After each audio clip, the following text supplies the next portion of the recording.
بسم الله الرحمن الرحيم ألف لام ميم ذلك الكتاب لا ريب فيه هدى للمتقين الذين يؤمنون بالغيب ويقيمون الصلاة ومما رزقناهم ينفقون والذين يؤمنون بما أنزل إليك وما أنزل من قبلك وبالآخرة هم يوقنون أولئك على هدى من ربهم وأولئك هم المفلحون إن الذين كفروا سواء عليهم أأنذرتهم أم لم تنذرهم لا يؤمنون ختم الله على قلوبهم وعلى سمعهم وعلى أبصارهم غشاوة ولهم عذاب عظيم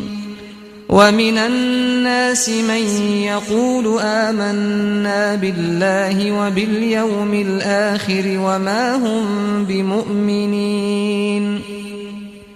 يخادعون الله والذين آمنوا وما يخدعون إلا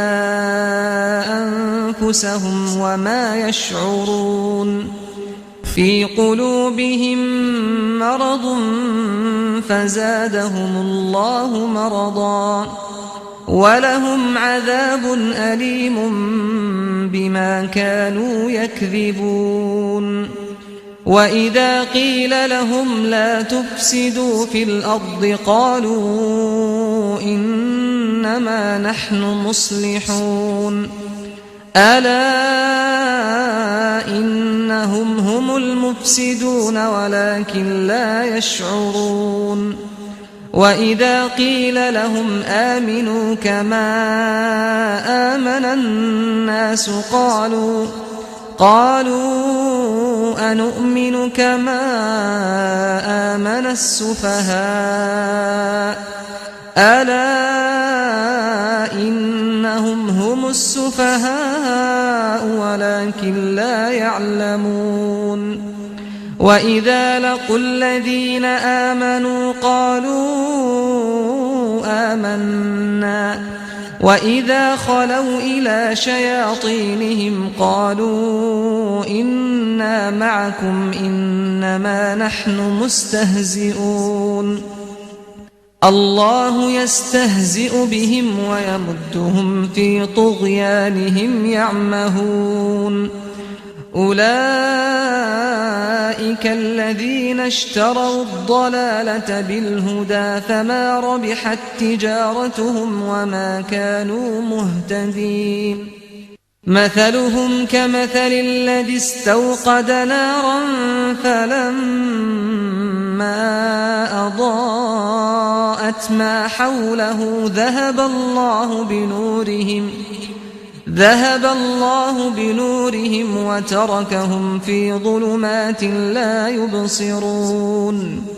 صم بكم عمي فهم لا يرجعون أو كصيب من السماء فيه ظلمات ورعد وبرق يجعلون أصابعهم في آذانهم من الصواعق حذر الموت والله محيط بالكافرين يكاد البرق يخطف أبصارهم كلما أضاء لهم مشوا فيه وإذا أظلم عليهم قاموا ولو شاء الله لذهب بسمعهم وأبصارهم إن الله على كل شيء قدير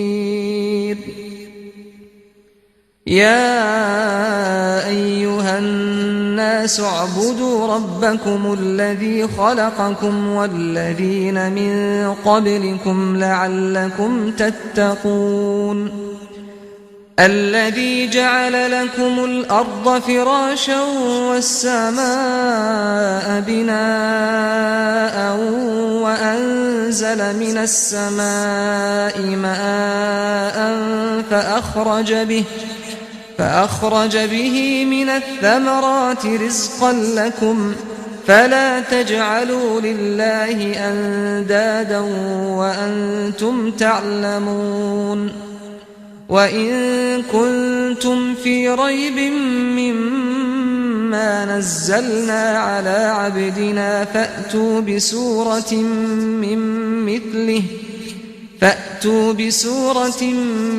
مثله وادعوا شهداءكم من دون الله إن كنتم صادقين فإن لم تفعلوا ولن تفعلوا فاتقوا النار التي وقودها الناس والحجارة أعدت للكافرين وبشر الذين آمنوا وعملوا الصالحات أن لهم جنات تجري من تحتها الأنهار كلما رزقوا منها من ثمرة رزقا قالوا هذا الذي رزقنا من قبل وأتوا به متشابها ولهم فيها أزواج مطهرة وهم فيها خالدون إن الله لا يستحيي أن يضرب مثلا ما بعوضة فما فوقها فأما الذين آمنوا فيعلمون أنه الحق من ربهم وأما الذين كفروا فيقولون ماذا أراد الله بهذا مثلا يضل به كثيرا ويهدي به كثيرا وما يضل به إلا الفاسقين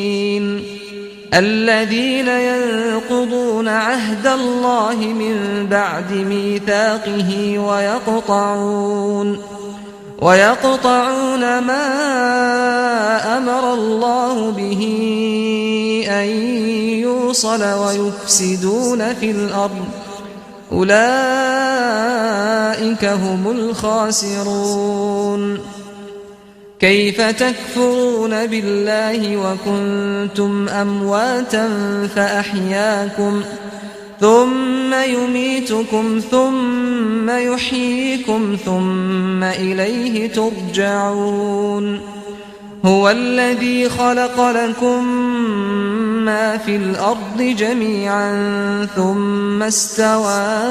إلى السماء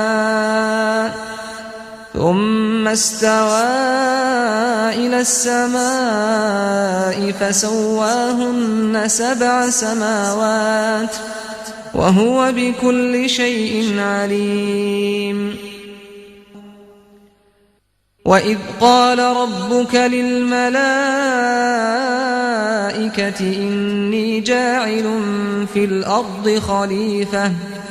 قالوا أتجعل فيها من يفسد فيها ويسفك الدماء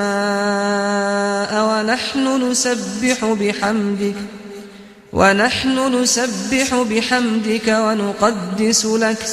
قال إني أعلم ما لا تعلمون وعلم آدم الأسماء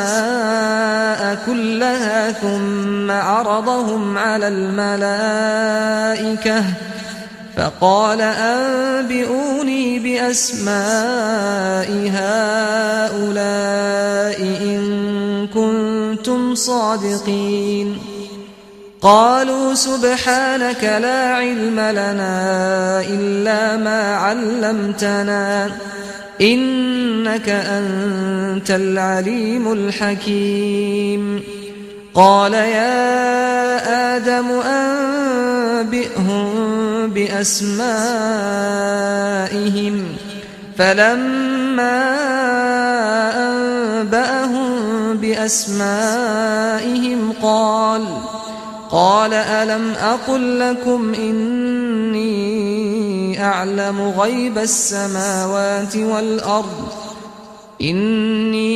أعلم غيب السماوات والأرض وأعلم ما تبدون وما كنتم تكتمون وإذ قلنا للملائكة اسجدوا لآدم فسجدوا إلا إبليس أبى واستكبر وكان من الكافرين وقلنا يا آدم اسكن أنت وزوجك الجنة وكلا منها رغدا حيث شئتما ولا تقربا هذه الشجرة فتكونا من الظالمين فأزلهما الشيطان عنها فأخرجهما مما كانا فيه وقلنا اهبطوا بعضكم لبعض عدو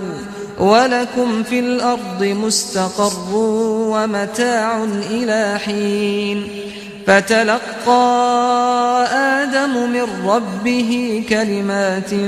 فتاب عليه إنه هو التواب الرحيم قلنا اهبطوا منها جميعا فإما يأتينكم مني هدى فمن تبع هداي فلا خوف عليهم ولا هم يحزنون والذين كفروا وكذبوا بآياتنا أولئك أصحاب النار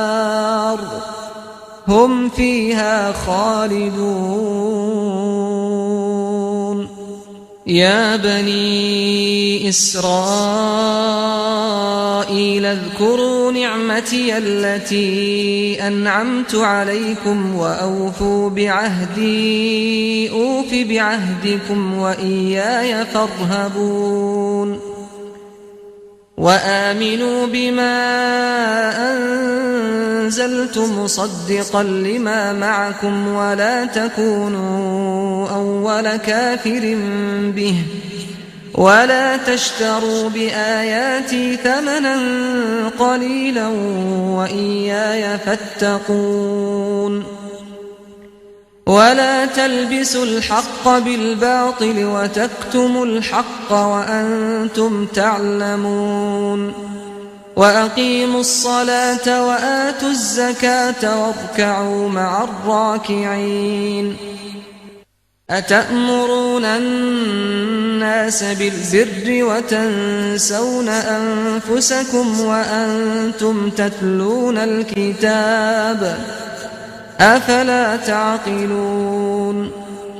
واستعينوا بالصبر والصلاة وإنها لكبيرة إلا على الخاشعين الذين يظنون أنهم ملاقو ربهم وأنهم إليه راجعون يا بني إسرائيل اذكروا نعمتي التي أنعمت عليكم وأني فضلتكم على العالمين واتقوا يوما لا تجزي نفس عن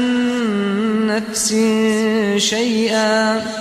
ولا يقبل منها شفاعة ولا يؤخذ منها عدل ولا هم ينصرون وإذ نجيناكم من آل فرعون يسومونكم سوء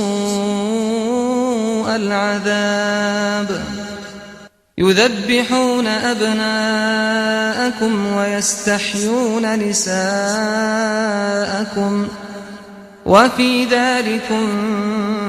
بلاء من ربكم عظيم. وإذ فرقنا بكم البحر فأنجيناكم وأغرقنا آل فرعون وأنتم تنظرون. وإذ واعدنا موسى 40 ليلة ثم اتخذتم العجل من بعده وأنتم ظالمون ثم عفونا عنكم من بعد ذلك لعلكم تشكرون. وإذ آتينا موسى الكتاب والفرقان لعلكم تهتدون. وإذ قال موسى لقومه يا قوم إنكم ظلمتم أنفسكم باتخاذكم العجل فتوبوا إلى بارئكم فاقتلوا أنفسكم ذلكم خير لكم عند بارئكم فتاب عليكم إنه هو التواب الرحيم. وإذ قلتم يا موسى لن نؤمن لك حتى نرى الله جهرة فأخذتكم الصاعقة وأنتم تنظرون ثم بعثناكم من بعد موتكم لعلكم تشكرون. وظللنا عليكم الغمام وأنزلنا عليكم المن والسلوى كلوا من طيبات ما رزقناكم وما ظلمونا ولكن كانوا أنفسهم يظلمون. وإذ قلنا ادخلوا هذه القرية فكلوا منها حيث شئتم رغدا وادخلوا الباب سجدا وقولوا حطة نغفر لكم خطاياكم وسنزيد المحسنين. فبدل الذين ظلموا قولا غير الذي قيل لهم فأنزلنا على الذين ظلموا رجزا من السماء بما كانوا يفسقون. وإذ استسقى موسى لقومه فقلنا اضرب بعصاك الحجر فانفجرت منه 12 عينا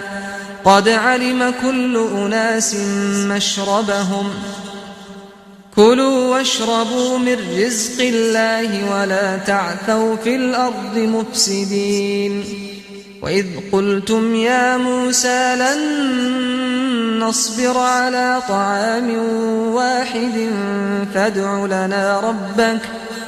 فادع لنا ربك يخرج لنا مما تنبت الأرض من بقلها وقثائها وفومها وعدسها وبصلها قال أتستبدلون الذي هو أدنى بالذي هو خير اهبطوا مصرا فإن لكم ما سألتم وضربت عليهم الذلة والمسكنة وباءوا بغضب من الله ذلك بأنهم كانوا يكفرون بآيات الله ويقتلون النبيين بغير الحق ذلك بما عصوا وكانوا يعتدون. إن الذين آمنوا والذين هادوا والنصارى والصابئين من آمن بالله واليوم الآخر وعمل صالحا فلهم أجرهم عند ربهم ولا خوف عليهم ولا هم يحزنون. وإذ أخذنا ميثاقكم ورفعنا فوقكم الطور خذوا ما آتيناكم بقوة واذكروا ما فيه لعلكم تتقون ثم توليتم من بعد ذلك فلولا فضل الله عليكم ورحمته لكنتم من الخاسرين ولقد علمتم الذين اعتدوا منكم في السبت فقلنا لهم كونوا قردة خاسئين فجعلناها نكالا لما بين يديها وما خلفها وموعظة للمتقين وإذ قال موسى لقومه إن الله يأمركم أن تذبحوا بقرة قالوا أتتخذنا هزوا قال أعوذ بالله أن أكون من الجاهلين قالوا ادع لنا ربك يبين لنا ما هي قال إنه يقول إنها بقرة لا فارض ولا بكر عوان بين ذلك فافعلوا ما تؤمرون قالوا ادع لنا ربك يبين لنا ما لونها قال إنه يقول إنها بقرة صفراء فاقع لونها تسر الناظرين قالوا ادع لنا ربك يبين لنا ما هي إن البقرة شابه علينا وإنا إن شاء الله لمهتدون قال إنه يقول إنها بقرة لا ذلول تثير الأرض ولا تسقي الحرث مسلمة لا شية فيها قالوا الآن جئت بالحق فذبحوها وما كادوا يفعلون وإذ قتلتم نفسا فادارأتم فيها والله مخرج ما كنتم تكتمون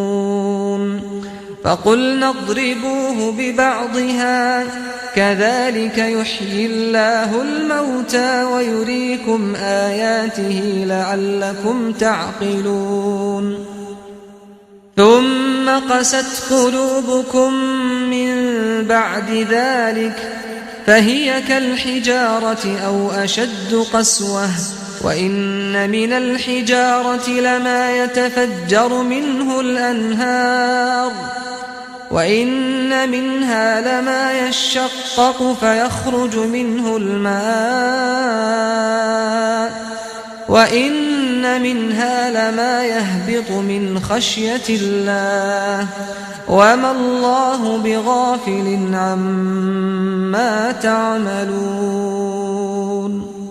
أفتطمعون أن يؤمنوا لكم وقد كان فريق منهم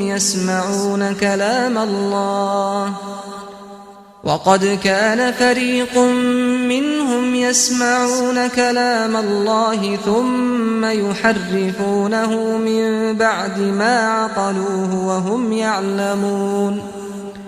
وإذا لقوا الذين آمنوا قالوا آمنا وإذا خلا بعضهم إلى بعض قالوا أتحدثونهم بما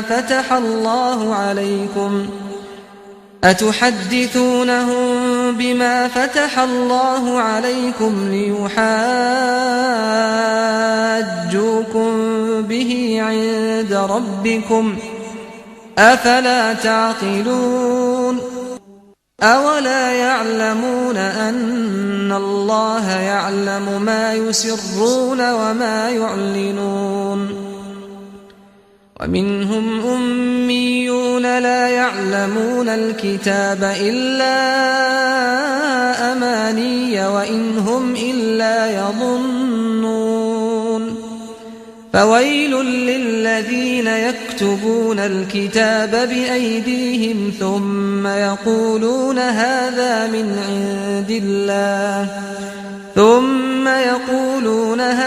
من عند الله ليشتروا به ثمنا قليلا فويل لهم مما كتبت أيديهم وويل لهم مما يكسبون وقالوا لن تمسنا النار إلا أياما معدودة قل أتخذتم عند الله عهدا فلن يخلف الله عهده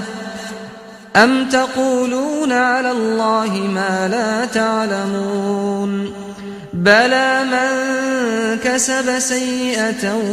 وأحاطت به خطيئته فأولئك أصحاب النار هم فيها خالدون والذين آمنوا وعملوا الصالحات أولئك أصحاب الجنة هم فيها خالدون وإذ أخذنا ميثاق بني إسرائيل لا تعبدون إلا الله وبالوالدين إحسانا وذي القربى واليتامى والمساكين وقولوا للناس حسنا وأقيموا الصلاة وآتوا الزكاة ثم توليتم إلا قليلا منكم وأنتم معرضون وإذ أخذنا ميثاقكم لا تسفكون دماءكم ولا تخرجون أنفسكم من دياركم ثم أقررتم وأنتم تشهدون ثم أنتم هؤلاء تقتلون أنفسكم وتخرجون فريقا منكم من ديارهم تظاهرون عليهم بالإثم والعدوان وإن يأتوكم أسارى تفادوهم وهو محرم عليكم إخراجهم أفتؤمنون ببعض الكتاب وتكفرون ببعض فما جزاء من يفعل ذلك منكم إلا خزي في الحياة الدنيا ويوم القيامة يردون إلى أشد العذاب وما الله بغافل عما تعملون أولئك الذين اشتروا الحياة الدنيا بالآخرة فلا يخفف عنهم العذاب ولا هم ينصرون ولقد آتينا موسى الكتاب وقفينا من بعده بالرسل وآتينا عيسى ابن مريم البينات وأيدناه بروح القدس أفكلما جاءكم رسول بما لا تهوى أنفسكم استكبرتم ففريقا كذبتم وفريقا تقتلون وقالوا قلوبنا غلف بل لعنهم الله بكفرهم فقليلا ما يؤمنون ولما جاءهم كتاب من عند الله مصدق لما معهم وكانوا من قبل يستفتحون على الذين كفروا فلما جاءهم ما عرفوا كفروا به فلعنة الله على الكافرين بئس ما اشتروا به أنفسهم أن يكفروا بما أنزل الله بغيا أن ينزل الله من فضله على من يشاء من عباده فباءوا بغضب على غضب وللكافرين عذاب مهين. وإذا قيل لهم آمنوا بما أنزل الله قالوا نؤمن بما أنزل علينا ويكفرون بما وراءه وهو الحق مصدقا لما معهم. قل فلم تقتلون أنبياء الله من قبل إن كنتم مؤمنين. ولقد جاءكم موسى بالبينات ثم اتخذتم العجل من بعده وأنتم ظالمون. وإذ أخذنا ميثاقكم ورفعنا فوقكم الطور خذوا ما آتيناكم بقوة واسمعوا. قالوا سمعنا وعصينا وأشربوا في قلوبهم العجل بكفرهم.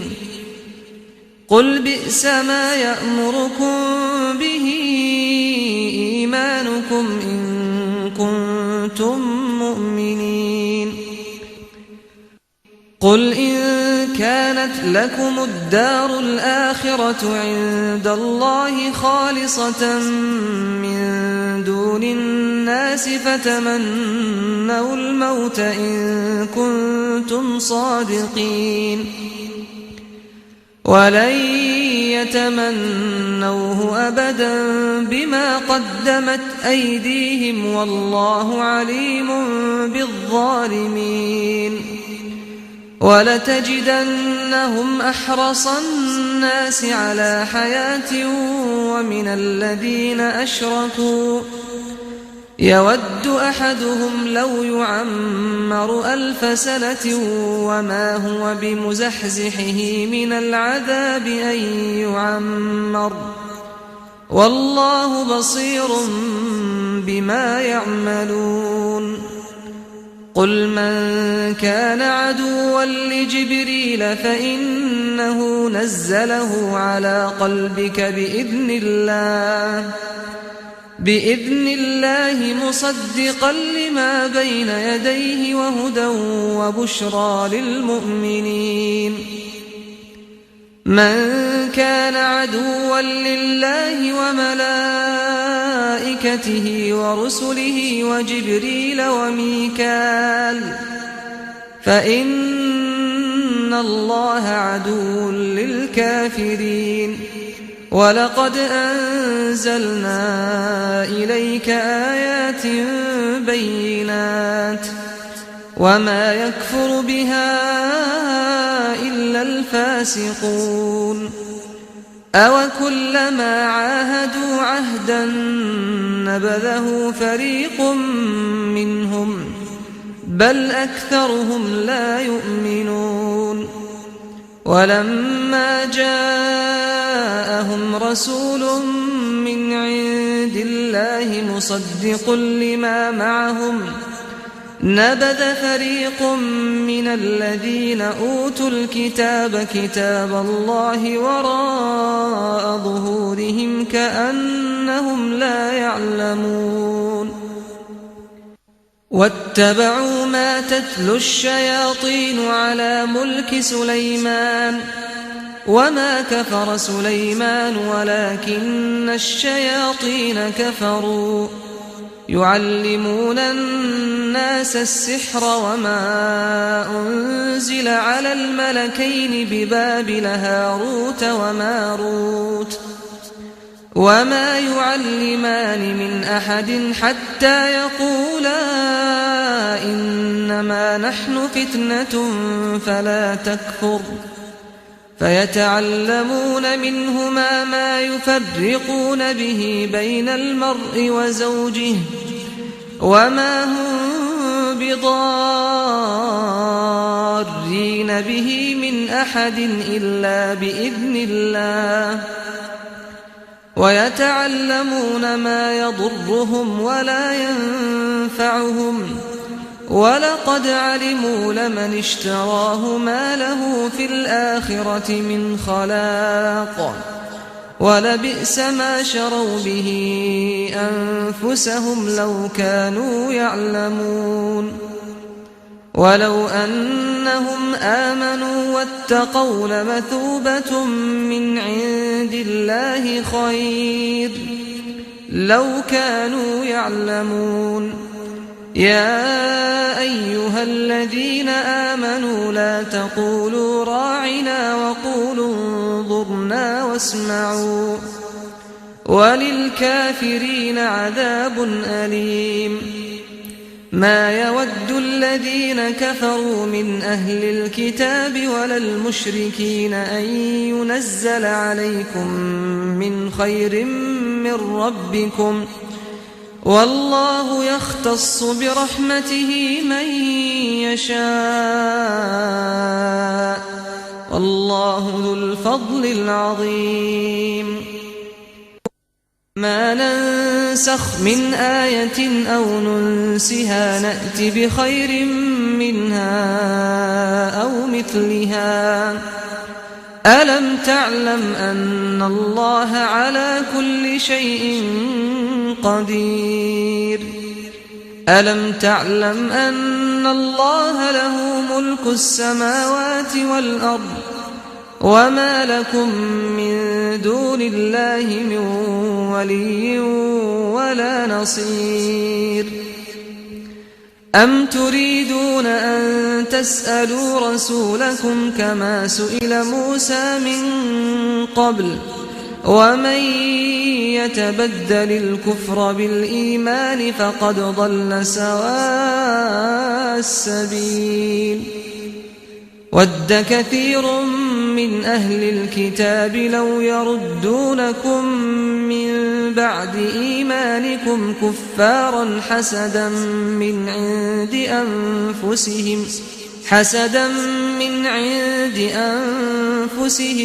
من بعد ما تبين لهم الحق فاعفوا واصفحوا حتى يأتي الله بأمره إن الله على كل شيء قدير وأقيموا الصلاة وآتوا الزكاة وما تقدموا لأنفسكم من خير تجدوه عند الله إن الله بما تعملون بصير وقالوا لن يدخل الجنة إلا من كان هودا أو نصارى تلك أمانيهم قل هاتوا برهانكم إن كنتم صادقين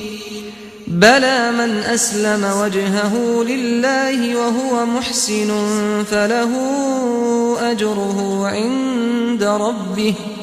ولا خوف عليهم ولا هم يحزنون وقالت اليهود ليست النصارى على شيء وقالت النصارى ليست اليهود على شيء وهم يتلون الكتاب كذلك قال الذين لا يعلمون مثل قولهم فالله يحكم بينهم يوم القيامة فيما كانوا فيه يختلفون ومن أظلم ممن منع مساجد الله أن يذكر فيها اسمه وسعى في خرابها أولئك ما كان لهم أن يدخلوها إلا خائفين لهم في الدنيا خزي ولهم في الآخرة عذاب عظيم ولله المشرق والمغرب فأينما تولوا فثم وجه الله إن الله واسع عليم وقالوا اتخذ الله ولدا سبحانه بل له ما في السماوات والأرض كل له قانتون بديع السماوات والأرض وإذا قضى أمرا فإنما يقول له كن فيكون وقال الذين لا يعلمون لولا يكلمنا الله أو تأتينا آية كذلك قال الذين من قبلهم مثل قولهم تشابهت قلوبهم قد بينا الآيات لقوم يوقنون إنا أرسلناك بالحق بشيرا ونذيرا ولا تسأل عن أصحاب الجحيم ولن ترضى عنك اليهود ولا النصارى حتى تتبع ملتهم قل إن هدى الله هو الهدى ولئن اتبعت أهواءهم بعد الذي جاءك من العلم ما لك من الله من ولي ولا نصير الذين آتيناهم الكتاب يتلونه حق تلاوته أولئك يؤمنون به ومن يكفر به فأولئك هم الخاسرون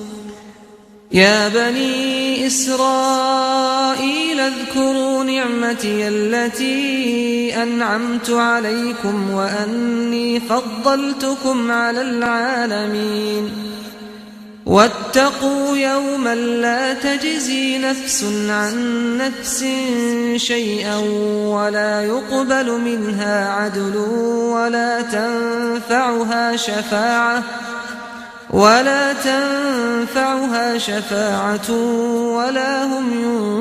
ينصرون وإذ ابتلى إبراهيم ربه بكلمات فأتمهن قال إني جاعلك للناس إماما قال ومن ذريتي قال لا ينال عهد الظالمين وإذ جعلنا البيت مثابة للناس وأمنا واتخذوا من مقام إبراهيم مصلى وعهدنا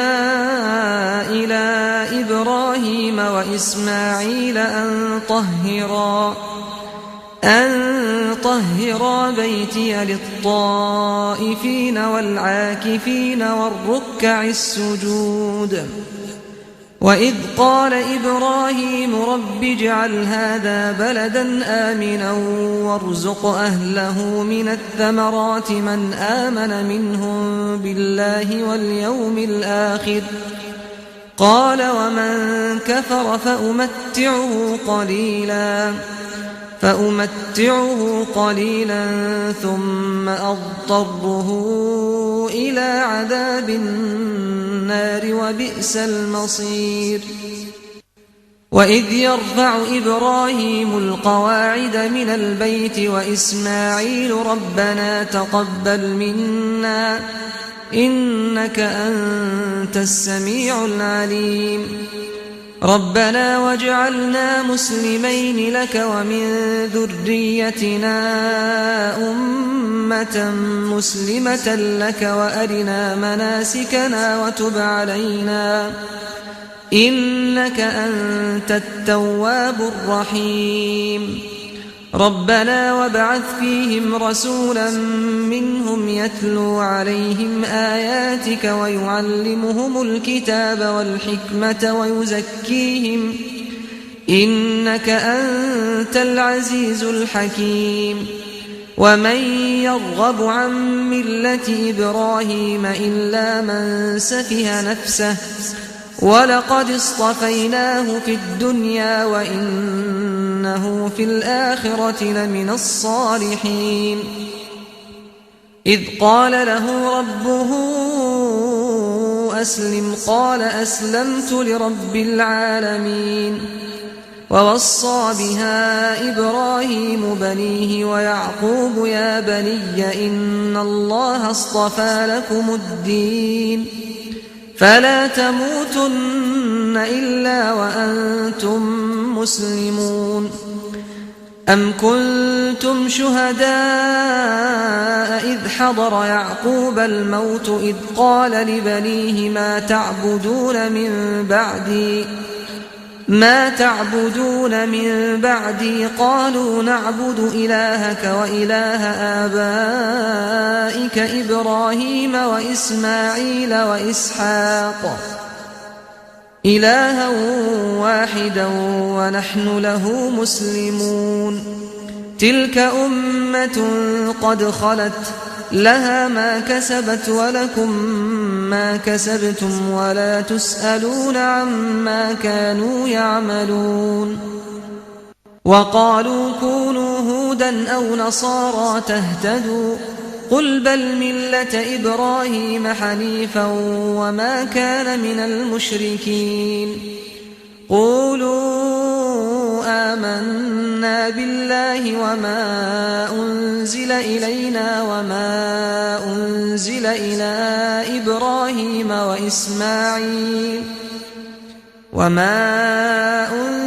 إلى إبراهيم وإسماعيل وإسحاق ويعقوب والأسباط وما أوتي موسى وعيسى وما أوتي النبيون من ربهم لا نفرق بين أحد منهم ونحن له مسلمون فإن آمنوا بمثل ما آمنتم به فقد اهتدوا وإن تولوا فإنما هم في شقاق فسيكفيكهم الله وهو السميع العليم صبغة الله ومن أحسن من الله صبغة ونحن له عابدون قل أتحاجوننا في الله وهو ربنا وربكم ولنا أعمالنا ولكم أعمالكم ونحن له مخلصون أم تقولون إن إبراهيم وإسماعيل وإسحاق ويعقوب والأسباط كانوا هودا أو نصارى قل أأنتم أعلم أم الله ومن أظلم ممن كتم شهادة عنده من الله وما الله بغافل عما تعملون تلك أمة قد خلت لها ما كسبت ولكم ما كسبتم ولا تسألون عما كانوا يعملون سيقول السفهاء من الناس ما ولاهم عن قبلتهم التي كانوا عليها قل لله المشرق والمغرب يهدي من يشاء إلى صراط مستقيم وكذلك جعلناكم أمة وسطا لتكونوا شهداء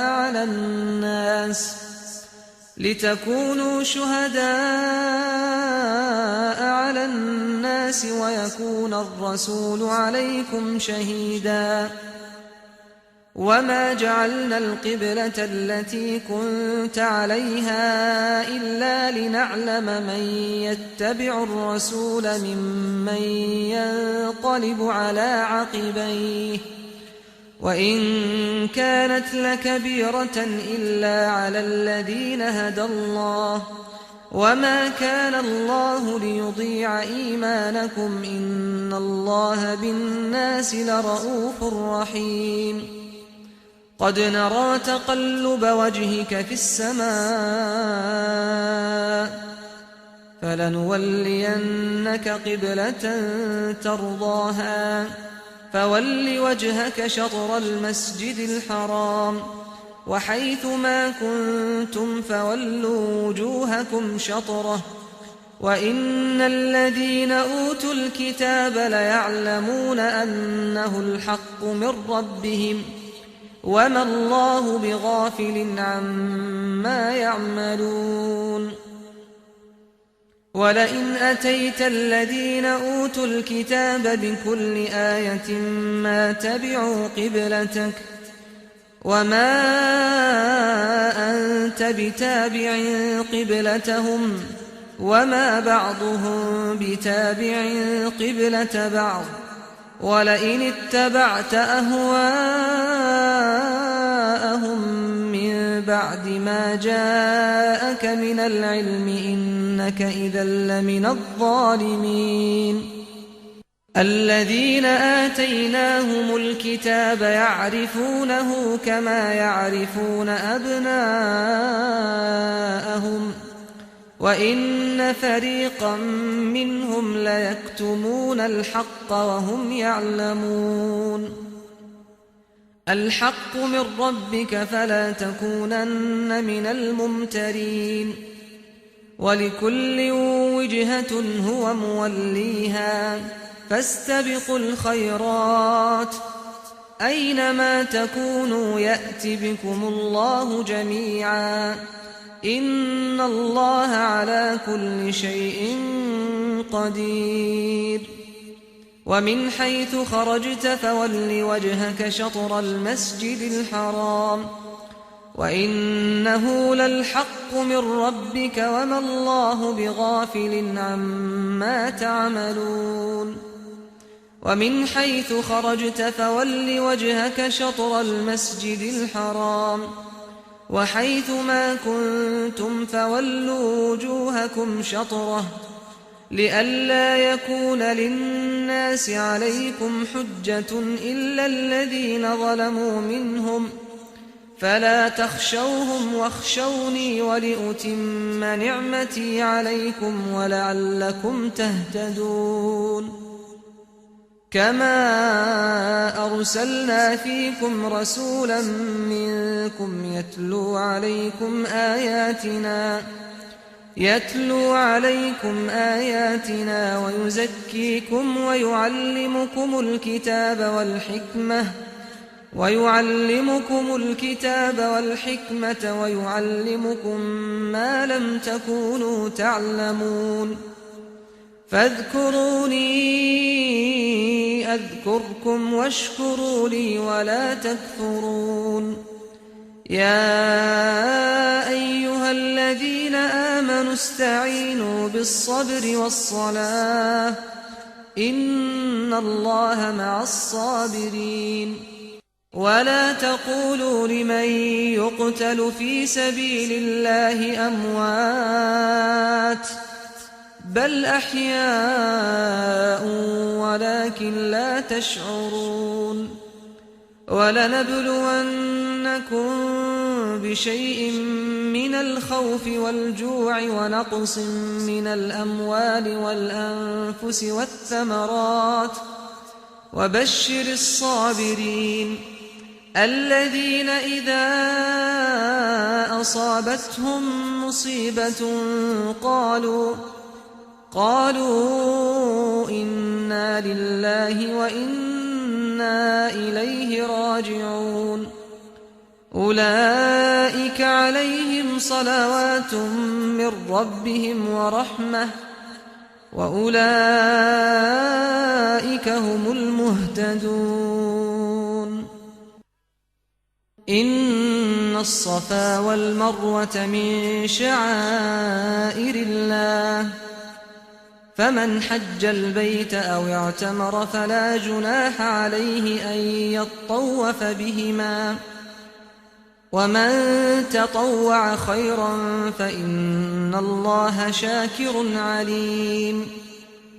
إن الذين يكتمون ما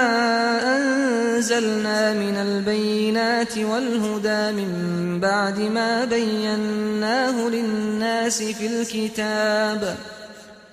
أولئك يلعنهم الله ويلعنهم اللاعنون إلا الذين تابوا وأصلحوا وبينوا فأولئك أتوب عليهم وأنا التواب الرحيم إن الذين كفروا وماتوا وهم كفار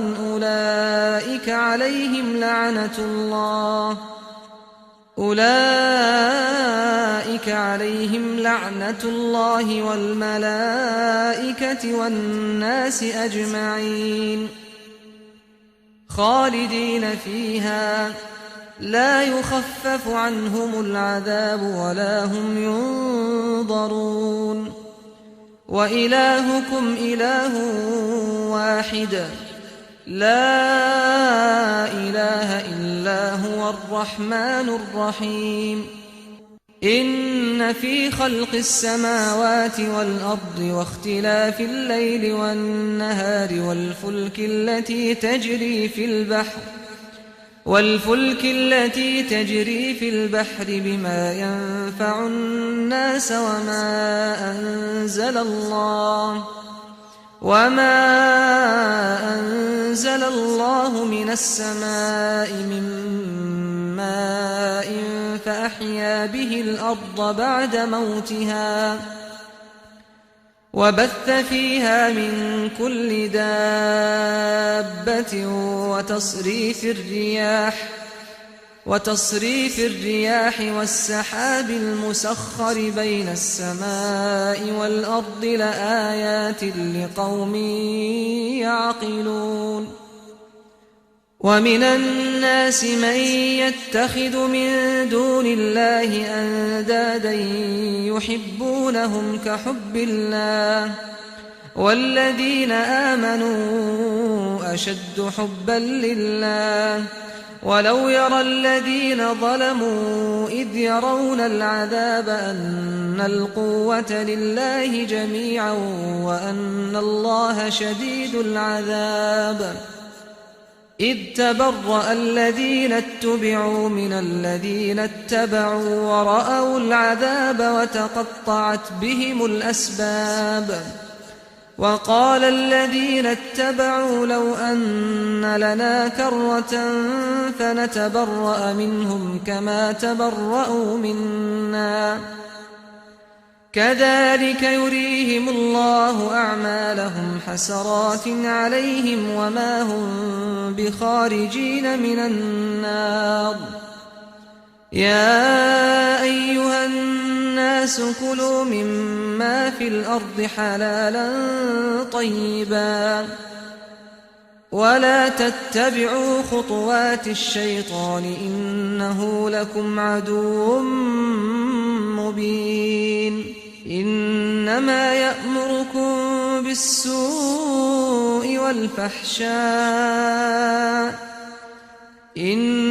يأمركم بالسوء والفحشاء وأن تقولوا على الله ما لا تعلمون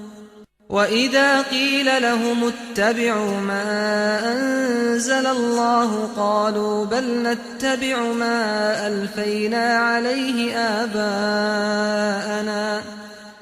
أولو كان آباؤهم لا يعقلون شيئا ولا يهتدون ومثل الذين كفروا كمثل الذي ينعق بما لا يسمع إلا دعاء ونداء صم بكم عمي فهم لا يعقلون يا أيها الذين آمنوا كلوا من طيبات ما رزقناكم واشكروا لله إن كنتم إياه تعبدون إنما حرم عليكم الميتة والدم ولحم الخنزير وما أهل به لغير الله فمن اضطر غير باغ ولا عاد فلا إثم عليه إن الله غفور رحيم إن الذين يكتمون ما أنزل الله من الكتاب ويشترون به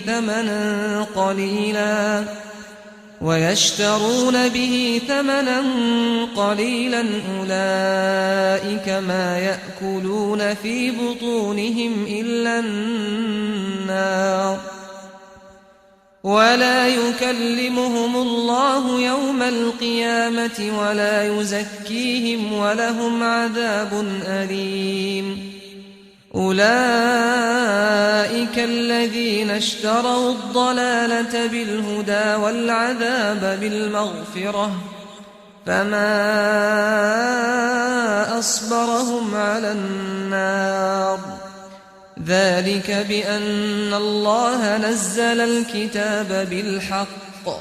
وإن الذين اختلفوا في الكتاب لفي شقاق بعيد ليس البر أن تولوا وجوهكم قبل المشرق والمغرب ولكن البر من آمن بالله واليوم الآخر والملائكة والكتاب والنبيين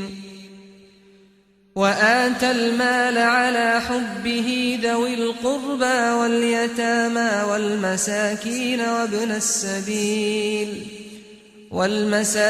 وابن السبيل والسائلين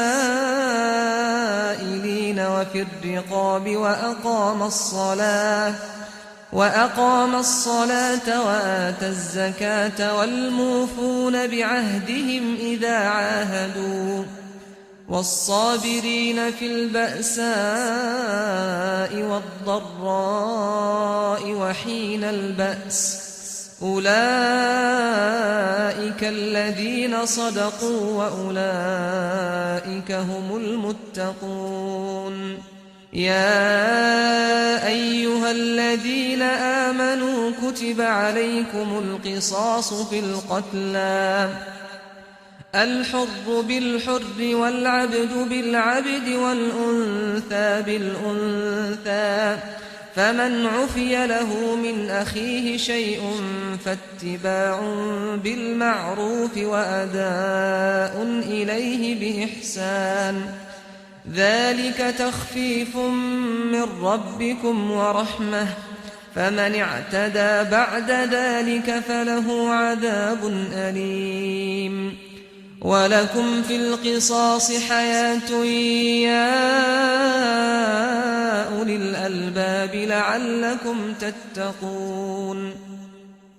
كتب عليكم إذا حضر أحدكم الموت إن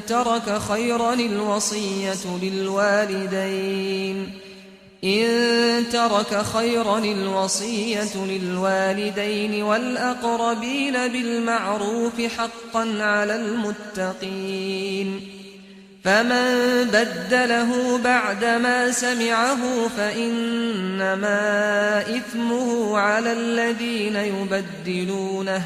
إن الله سميع عليم فمن خاف من موص جنفا أو إثما فأصلح بينهم فلا إثم عليه إن الله غفور رحيم يا أيها الذين آمنوا كتب عليكم الصيام كما كتب على الذين من قبلكم لعلكم تتقون أياما معدودات فمن كان منكم مريضا أو على سفر فعدة من أيام أخر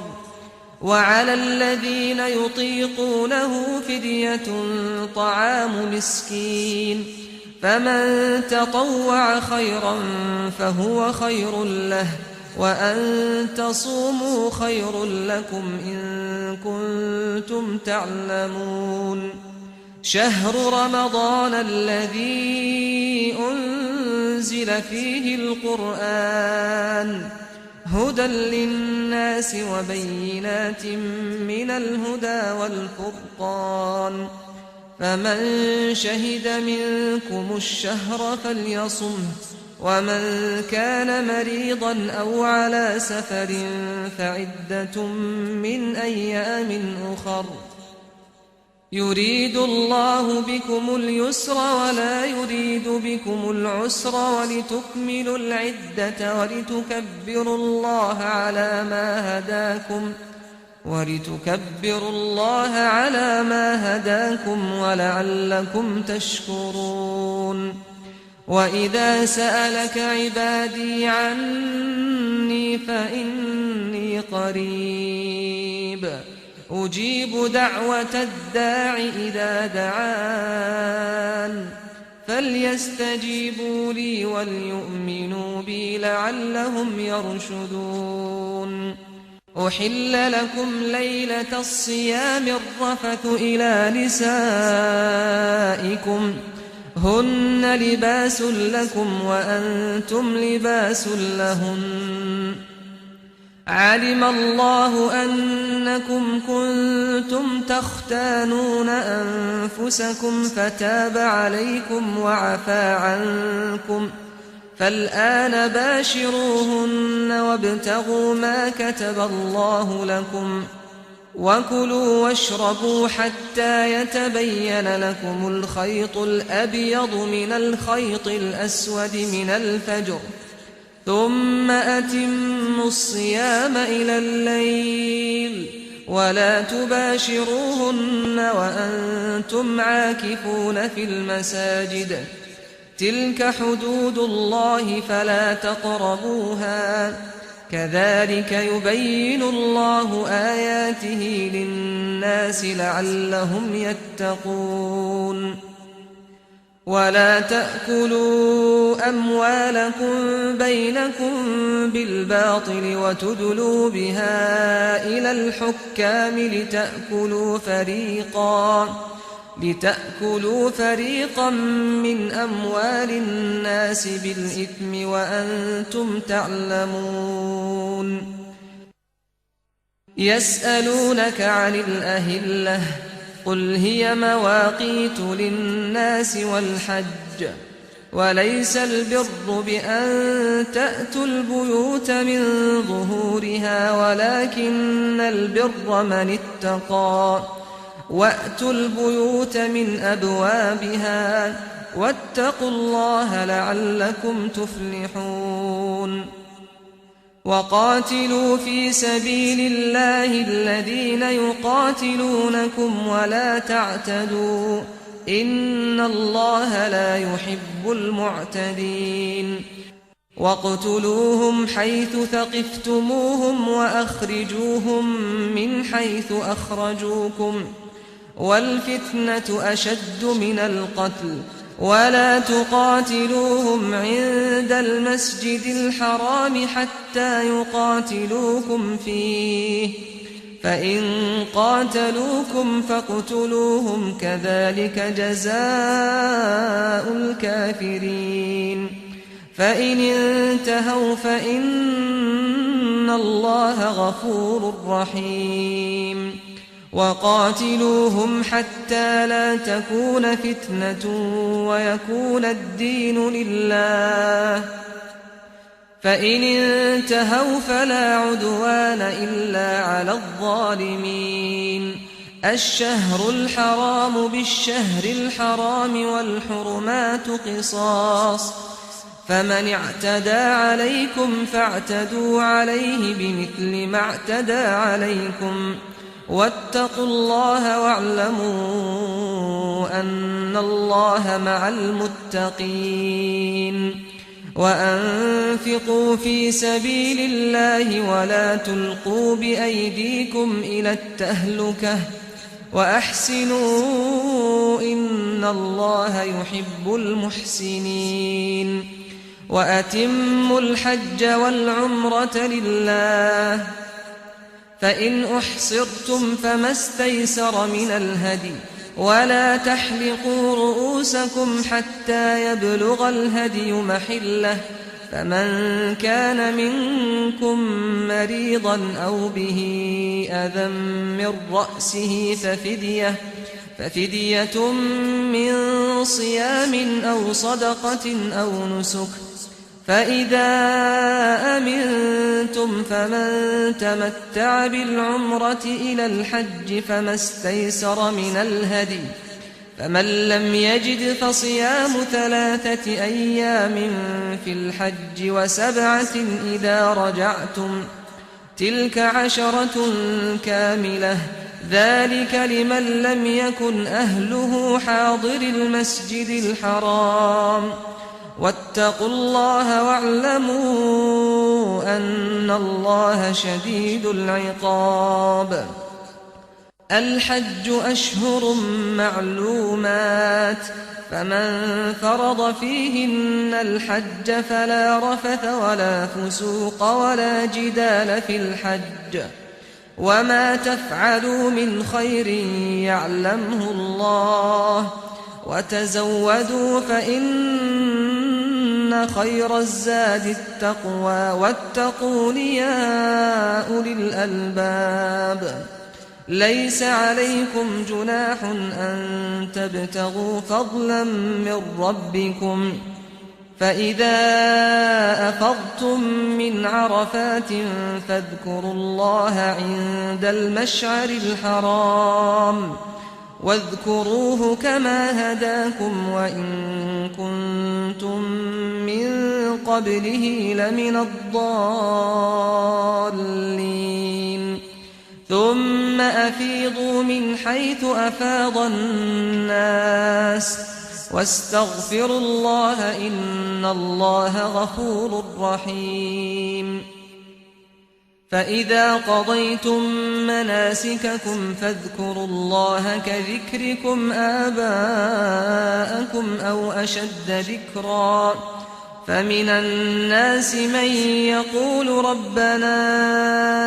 آتنا في الدنيا وما له في الآخرة من خلاق ومنهم من يقول ربنا آتنا في الدنيا حسنة وفي الآخرة حسنة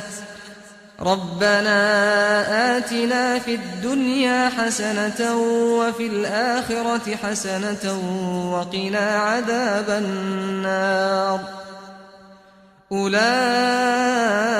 لهم نصيب مما كسبوا والله سريع الحساب واذكروا الله في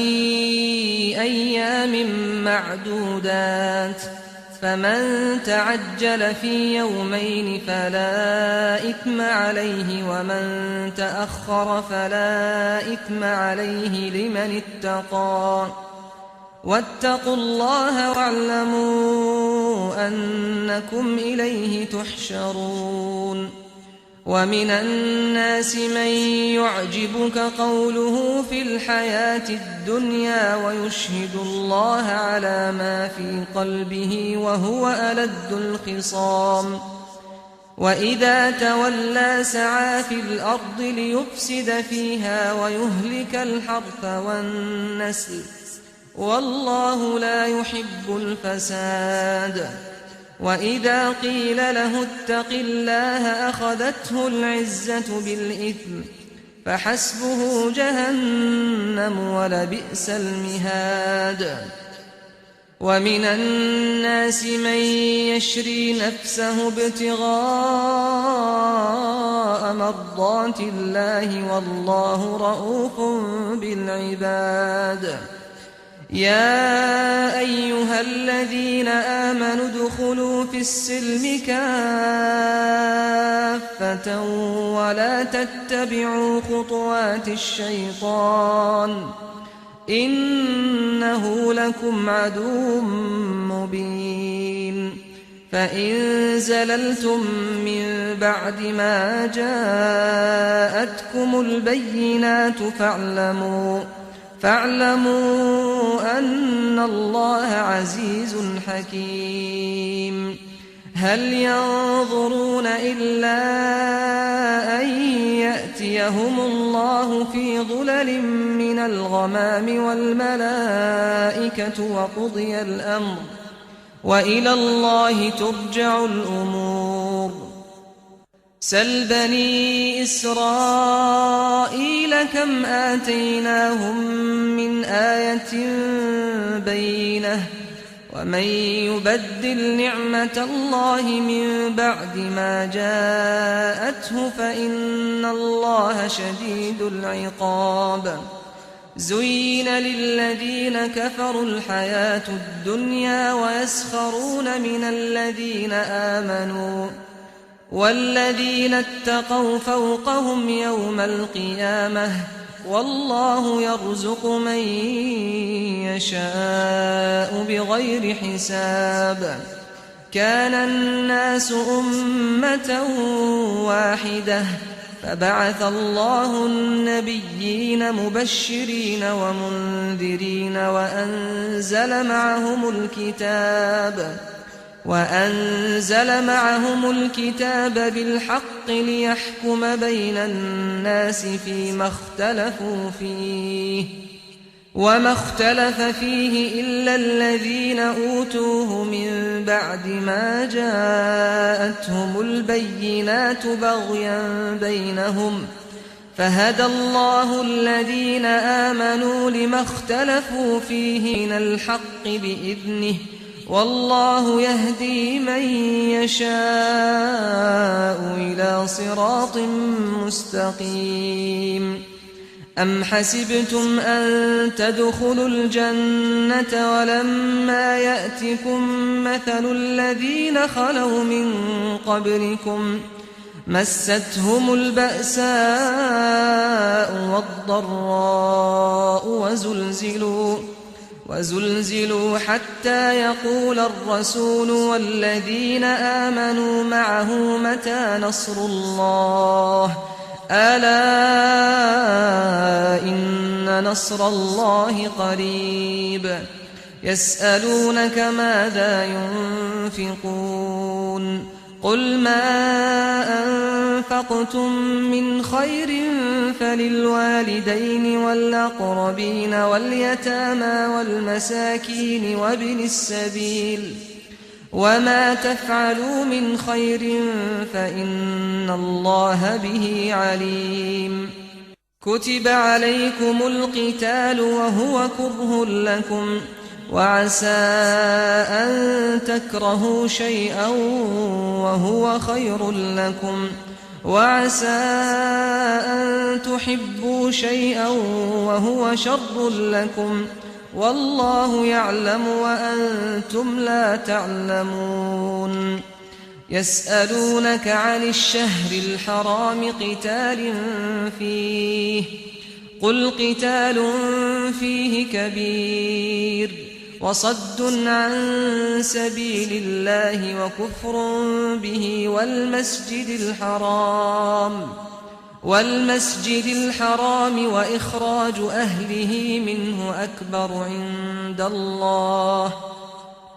والفتنة أكبر من القتل ولا يزالون يقاتلونكم حتى يردوكم عن دينكم إن استطاعوا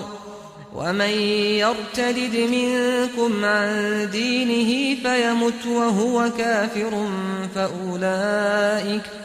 فأولئك حبطت أعمالهم في الدنيا والآخرة وأولئك أصحاب النار هم فيها خالدون إن الذين آمنوا والذين هاجروا وجاهدوا في سبيل الله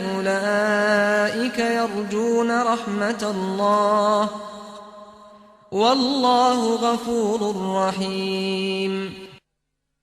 يسألونك عن الخمر والميسر قل فيهما إثم كبير ومنافع للناس وإثمهما أكبر من نفعهما ويسألونك ماذا ينفقون قل العفو كذلك يبين الله لكم الآيات لعلكم تتفكرون في الدنيا والآخرة ويسألونك عن اليتامى قل إصلاح لهم خير وإن تخالطوهم فإخوانكم والله يعلم المفسد من المصلح ولو شاء الله لأعنتكم إن الله عزيز حكيم ولا تنكحوا المشركات حتى يؤمنوا ولأمة مؤمنة خير من مشركة ولو أعجبتكم ولا تنكحوا المشركين حتى يؤمنوا ولعبد مؤمن خير من مشرك ولو أعجبكم أولئك يدعون إلى النار والله يدعو إلى الجنة والمغفرة بإذنه ويبين آياته للناس لعلهم يتذكرون ويسألونك عن المحيض قل هو أذى فاعتزلوا النساء في المحيض ولا تقربوهن حتى يطهرن فإذا تطهرن فأتوهن من حيث أمركم الله إن الله يحب التوابين ويحب المتطهرين نساؤكم حرث لكم فأتوا حرثكم أنى شئتم وقدموا لأنفسكم واتقوا الله واعلموا أنكم ملاقوه وبشر المؤمنين ولا تجعلوا الله عرضة لأيمانكم أن تبروا وتتقوا وتصلحوا بين الناس والله سميع عليم لا يؤاخذكم الله باللغو في أيمانكم ولكن يؤاخذكم بما كسبت قلوبكم والله غفور حليم للذين يؤلون من نسائهم تربص 4 أشهر فإن فاءوا فإن الله غفور رحيم وإن عزموا الطلاق فإن الله سميع عليم والمطلقات يتربصن بأنفسهن 3 قروء ولا يحل لهن أن يكتمن ما خلق الله في أرحامهن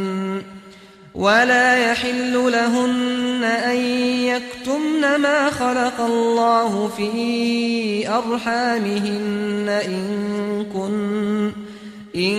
كن يؤمن بالله واليوم الآخر وبعولتهن أحق بردهن في ذلك إن أرادوا إصلاحا ولهن مثل الذي عليهن بالمعروف وللرجال عليهن درجة والله عزيز حكيم الطلاق 2 فإمساك بمعروف أو تسريح بإحسان ولا يحل لكم أن تأخذوا مما آتيتموهن شيئا إلا أن يخافا ألا يقيما حدود الله فإن خفتم ألا يقيما حدود الله فلا جناح عليهما فيما افتدت به تلك حدود الله فلا تعتدوها ومن يتعد حدود الله فأولئك هم الظالمون فإن طلقها فلا تحل له من بعد حتى تنكح زوجا غيره فإن طلقها فلا جناح عليهما أن يتراجعا إن ظنا أن يقيما حدود الله وتلك حدود الله يبينها لقوم يعلمون وإذا طلقتم النساء فبلغن أجلهن فأمسكوهن بمعروف أو سرحوهن بمعروف ولا تمسكوهن ضرارا لتعتدوا ومن يفعل ذلك فقد ظلم نفسه ولا تتخذوا آيات الله هزوا واذكروا نعمة الله عليكم وما أنزل عليكم من الكتاب والحكمة يعظكم به واتقوا الله واعلموا أن الله بكل شيء عليم وإذا طلقتم النساء فبلغن أجلهن فلا تعضلوهن أن ينكحن أزواجهن إذا تراضوا بينهم بالمعروف ذلك يوعظ به من كان منكم يؤمن بالله واليوم الآخر ذلكم أزكى لكم وأطهر والله يعلم وأنتم لا تعلمون والوالدات يرضعن أولادهن حولين كاملين لمن أراد أن يتم الرضاعة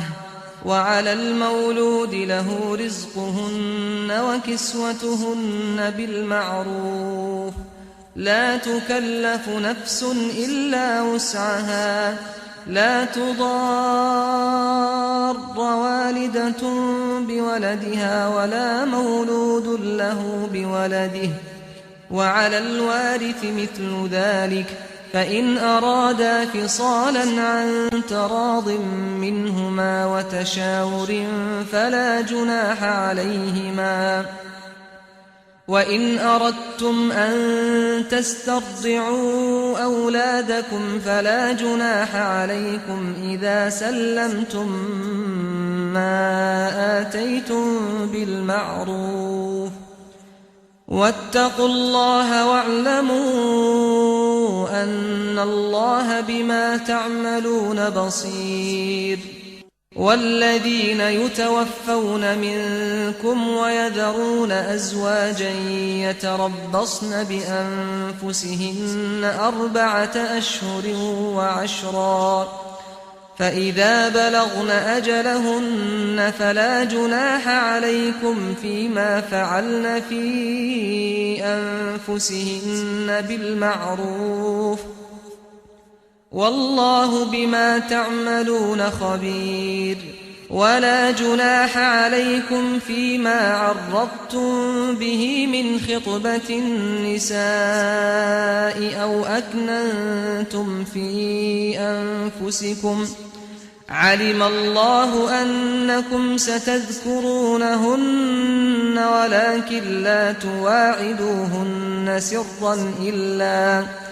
إلا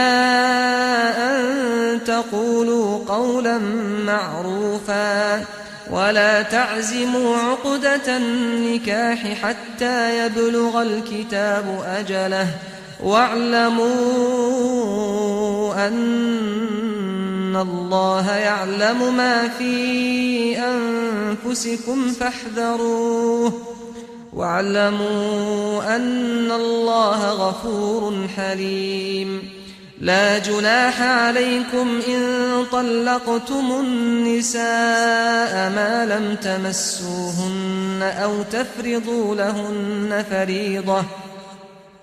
ومتعوهن على الموسع قدره وعلى المقتر قدره متاعا بالمعروف حقا على المحسنين وإن طلقتموهن من قبل أن تمسوهن وقد فرضتم لهن فريضة فنصف ما فرضتم إلا أن يعفون أو يعفو الذي بيده عقدة النكاح وأن تعفوا أقرب للتقوى ولا تنسوا الفضل بينكم إن الله بما تعملون بصير حافظوا على الصلوات والصلاة الوسطى وقوموا لله قانتين فإن خفتم فرجالا أو ركبانا فإذا أمنتم فاذكروا الله كما علمكم ما لم تكونوا تعلمون والذين يتوفون منكم ويذرون أزواجا وصية لأزواجهم متاعا إلى الحول غير إخراج فإن خرجن فلا جناح عليكم فيما فعلن في أنفسهن من معروف والله عزيز حكيم وللمطلقات متاع بالمعروف حقا على المتقين كذلك يبين الله لكم آياته لعلكم تعقلون ألم تر إلى الذين خرجوا من ديارهم وهم ألوف حذر الموت فقال لهم الله موتوا ثم أحياهم إن الله لذو فضل على الناس ولكن أكثر الناس لا يشكرون وقاتلوا في سبيل الله واعلموا أن الله سميع عليم من ذا الذي يقرض الله قرضا حسنا فيضاعفه له أضعافا كثيرة والله يقبض ويبسط وإليه ترجعون ألم تر إلى الملأ من بني إسرائيل من بعد موسى إذ قالوا لنبي لهم ابعث لنا ملكا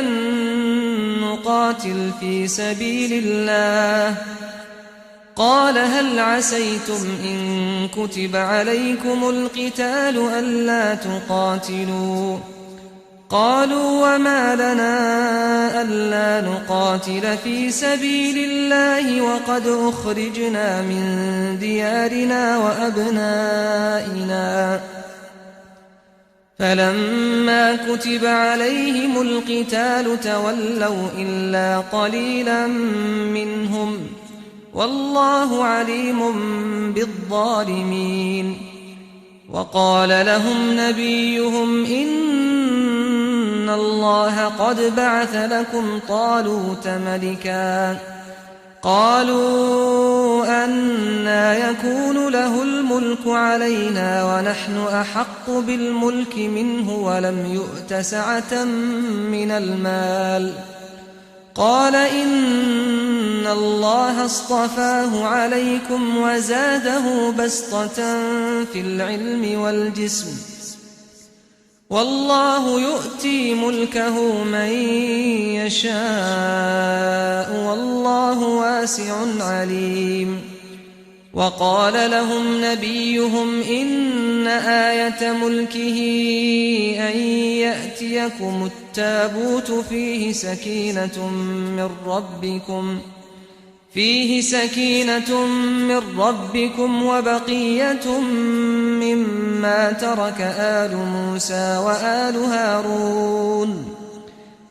وبقية مما ترك آل موسى وآل هارون تحمله الملائكة إن في ذلك لآية لكم إن كنتم مؤمنين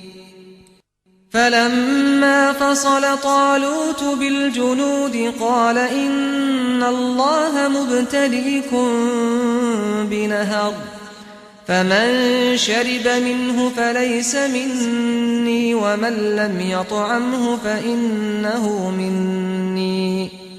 إلا من اغترف غرفة بيده فشربوا منه إلا قليلا منهم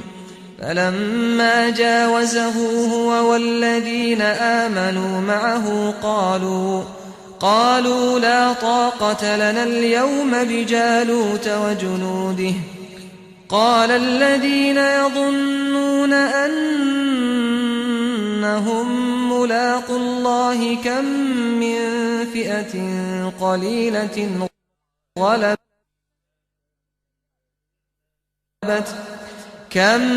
من فئة قليلة غلبت فئة كثيرة بإذن الله والله مع الصابرين ولما برزوا لجالوت وجنوده قالوا ربنا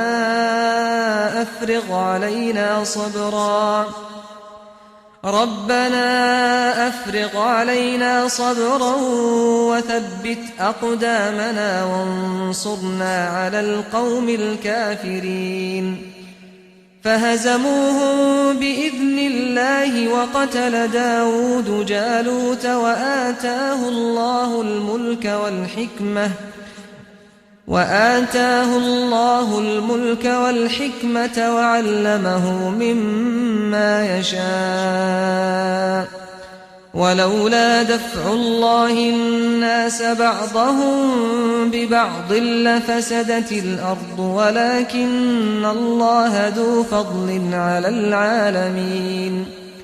تلك آيات الله نتلوها عليك بالحق وإنك لمن المرسلين تلك الرسل فضلنا بعضهم على بعض منهم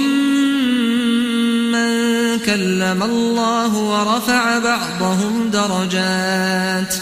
وآتينا عيسى ابن مريم البينات وأيدناه بروح القدس ولو شاء الله ما اقتتل الذين من بعدهم من بعد ما جاءتهم البينات ولكن اختلفوا فمنهم من آمن ومنهم من كفر ولو شاء الله ما اقتتلوا ولكن الله يفعل ما يريد يا أيها الذين آمنوا أنفقوا مما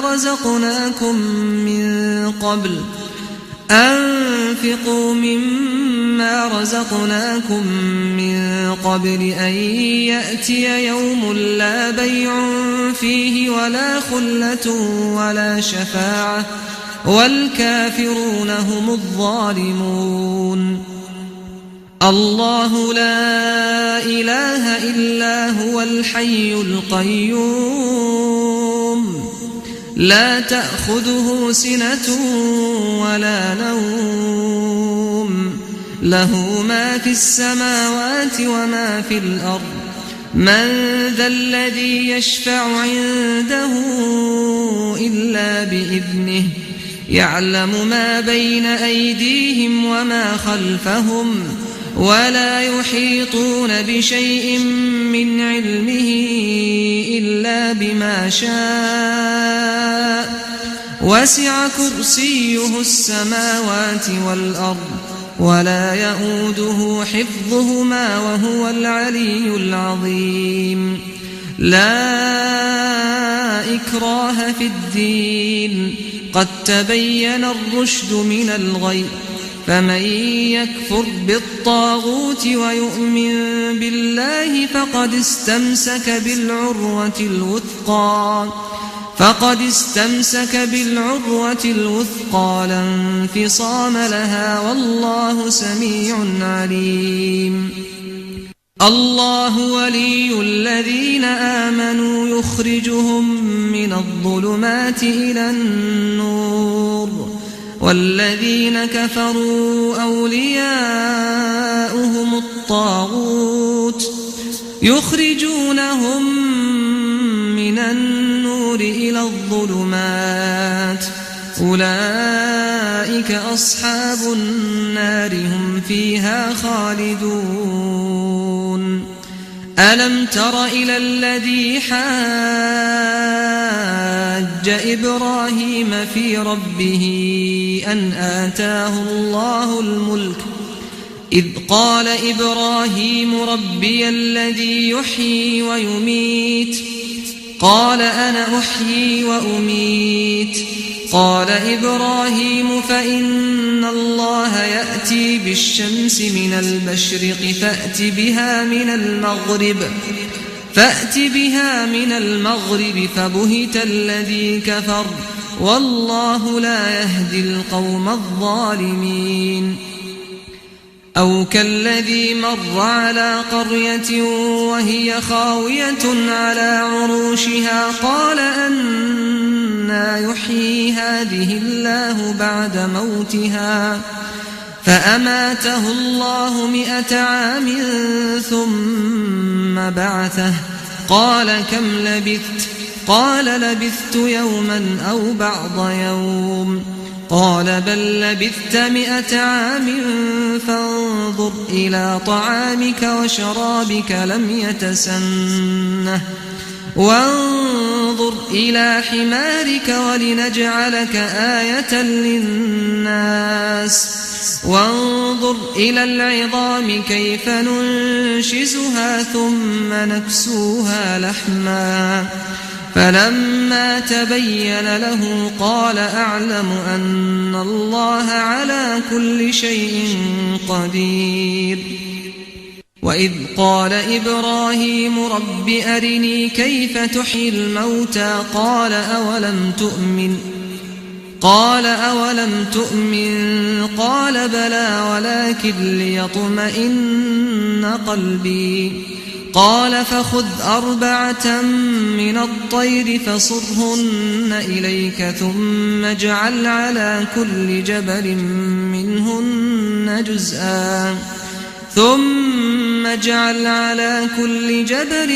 منهن جزءا ثم ادعهن يأتينك سعيا واعلم أن الله عزيز حكيم مثل الذين ينفقون أموالهم في سبيل الله كمثل حبة أنبتت 7 سنابل في كل سنبلة 100 حبة والله يضاعف لمن يشاء والله واسع عليم الذين ينفقون أموالهم في سبيل الله ثم لا يتبعون ما أنفقوا منا ولا أذى لهم أجرهم عند ربهم ولا خوف عليهم ولا هم يحزنون قول معروف ومغفرة خير من صدقة يتبعها أذى والله غني حليم يا أيها الذين آمنوا لا تبطلوا صدقاتكم بالمن والأذى كالذي ينفق ماله رئاء الناس ولا يؤمن بالله واليوم الآخر فمثله كمثل صفوان عليه تراب فأصابه وابل فتركه صلدا لا يقدرون على شيء مما كسبوا والله لا يهدي القوم الكافرين ومثل الذين ينفقون أموالهم ابتغاء مرضات الله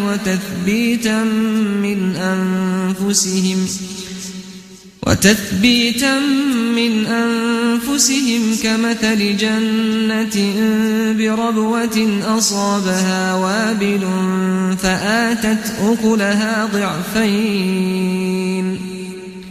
فآتت أكلها ضعفين فإن لم يصبها وابل فطل والله بما تعملون بصير أيود أحدكم أن تكون له جنة من نخيل وأعناب تجري من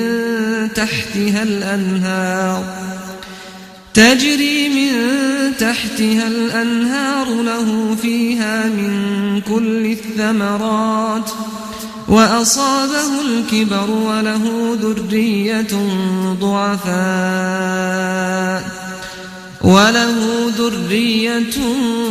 ضعفاء فأصابها إعصار فيه نار فاحترقت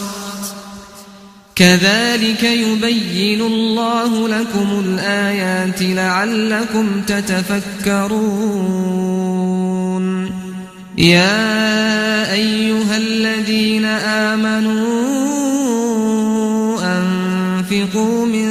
طيبات ما كسبتم ومما أخرجنا لكم من الأرض ولا تيمموا الخبيث منه تنفقون ولستم بآخذيه إلا أن تغمضوا فيه واعلموا أن الله غني حميد الشيطان يعدكم الفقر ويأمركم بالفحشاء والله يعدكم مغفرة منه وفضلا والله واسع عليم يؤتي الحكمة من يشاء ومن يؤت الحكمة فقد أوتي خيرا كثيرا وما يذكر إلا أولو الألباب وما أنفقتم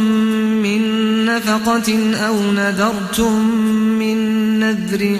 فإن الله يعلمه وما للظالمين من أنصار إن تبدوا الصدقات فنعما هي وإن تخفوها وتؤتوها الفقراء فهو خير لكم ويكفر عنكم من سيئاتكم والله بما تعملون خبير ليس عليك هداهم ولكن الله يهدي من يشاء وما تنفقوا من خير فلأنفسكم وما تنفقون إلا ابتغاء وجه الله وما تنفقوا من خير يوفى إليكم وأنتم لا تظلمون للفقراء الذين أحصروا في سبيل الله لا يستطيعون ضربا في الأرض يحسبهم الجاهل أغنياء من التعفف تعرفهم بسيماهم لا يسألون الناس إلحافا وما تنفقوا من خير فإن الله به عليم الذين ينفقون أموالهم بالليل والنهار سرا وعلانية فلهم أجرهم عند ربهم ولا خوف عليهم ولا هم يحزنون الذين يأكلون الربا لا يقومون إلا كما يقوم الذي يتخبطه الشيطان من المس ذلك بأنهم قالوا إنما البيع مثل الربا وأحل الله البيع وحرم الربا فمن جاءه موعظة من ربه فانتهى فله ما سلف وأمره إلى الله ومن عاد فأولئك أصحاب النار هم فيها خالدون يمحق الله الربا ويربي الصدقات والله لا يحب كل كفار أثيم إن الذين آمنوا وعملوا الصالحات وأقاموا الصلاة وآتوا الزكاة لهم أجرهم عند ربهم ولا خوف عليهم ولا هم يحزنون يا أيها الذين آمنوا اتقوا الله وذروا ما بقي من الربا إن كنتم مؤمنين فإن لم تفعلوا فأذنوا بحرب من الله ورسوله وإن تبتم فلكم رؤوس أموالكم لا تظلمون ولا تظلمون وإن كان ذو عسرة فنظرة إلى ميسرة وأن تصدقوا خير لكم إن كنتم تعلمون واتقوا يوما ترجعون فيه إلى الله ثم توفى كل نفس ما كسبت وهم لا يظلمون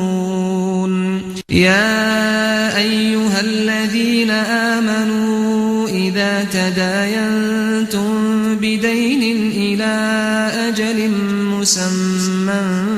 فاكتبوه وليكتب بينكم كاتب بالعدل ولا يأب كاتب أن يكتب كما علمه الله فليكتب وليملل الذي عليه الحق وليتق الله ربه ولا يبخس منه شيئا فإن كان الذي عليه الحق سفيها أو ضعيفا أو لا يستطيع أن يمل هو فليملل وليه بالعدل واستشهدوا شهيدين من رجالكم فإن لم يكونا رجلين فرجل وامرأتان ممن ترضون من الشهداء أن تضل إحداهما فتذكر إحداهما الأخرى ولا يأبى الشهداء إذا ما دعوا ولا تسأموا أن تكتبوه صغيرا أو كبيرا إلى أجله ذلكم أقسط عند الله وأقوم للشهادة وأدنى ألا ترتابوا إلا أن تكون تجارة حاضرة تديرونها بينكم فليس عليكم جناح ألا تكتبوها وأشهدوا إذا تبايعتم ولا يضار كاتب ولا شهيد وإن تفعلوا فإنه فسوق بكم واتقوا الله ويعلمكم الله والله بكل شيء عليم وإن كنتم على سفر ولم تجدوا كاتبا فرهان مقبوضة فإن أمن بعضكم بعضا فليؤدي الذي اؤتمن أمانته وليتق الله ربه ولا تكتموا الشهادة ومن يكتمها فإنه آثم قلبه والله بما تعملون عليم لله ما في السماوات وما في الأرض وإن تبدوا ما في أنفسكم أو تخفوه يحاسبكم به الله فيغفر لمن يشاء ويعذب من يشاء والله على كل شيء قدير آمن الرسول بما أنزل إليه من ربه والمؤمنون كل آمن بالله وملائكته وكتبه ورسله لا نفرق بين أحد من رسله وقالوا سمعنا وأطعنا غفرانك ربنا وإليك المصير لا يكلف الله نفسا إلا وسعها لها ما كسبت وعليها ما اكتسبت ربنا لا تؤاخذنا إن نسينا أو أخطأنا ربنا ولا تحمل علينا إصرا كما حملته على الذين من قبلنا ربنا ولا تحملنا ما لا طاقة لنا به واعف عنا واغفر لنا وارحمنا أنت مولانا فانصرنا على القوم الكافرين